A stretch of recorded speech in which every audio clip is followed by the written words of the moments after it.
Hello everyone, Nike Vomero 18ஓட first impression என்னோட profile அங்கே போடுறேன் பாருங்கள்.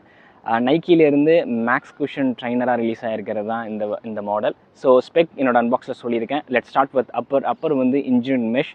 பிரீத்தபிலிட்டி இஷ்யூ இருக்காதுன்னு நினச்சேன். பட் ஆனால் டுவோர்ட்ஸ் எண்ட் ஆஃப் த ரன்னில் நான் வந்து ஃபீல் பண்ணேன். 11 கிலோமீட்டர் இன்றைக்கி ஓடி பார்த்தேன்.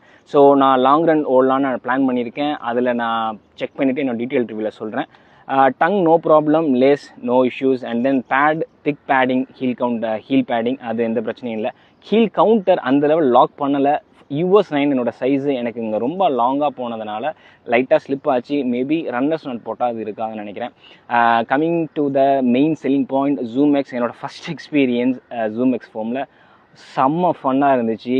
அவ்வளோ bouncy through out my run வந்து எனக்கு ஒரு சின்னதாக ஒரு ஃபன் இருந்துக்கிட்டே இருந்துச்சு இந்த ஃபோம்னால். ஸோ எனக்கு தெரிஞ்சு அதனாலேயே இதை நிறைய பேர் வாங்குவாங்கன்னு நினைக்கிறேன்.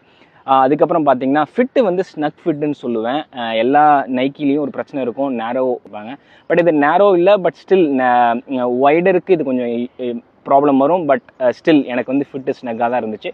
ட்ராக்ஷன் பிரச்சனையே இல்லை, பூமா கிரிப் மாதிரி அமேசிங்காக இருக்குது. ஸோ இன்றைக்கி first impression 7 out of 10 rate கொடுப்பேன். Long run, interval and then slow recovery ஜாக்லாம் பண்ணலான் இருக்கேன். ஏன்னா ஸ்டெபிலிட்டி இஷ்யூ இருக்குன்னு நினைக்கிறேன். நான் ஒரு 100 கிலோமீட்டர் ஓடி முடிச்சு எல்லாத்தையும் டீட்டெயிலாக சொல்கிறேன். தென் ஃபைனல் ஸ்கோரும் அதில் நான் தரேன்.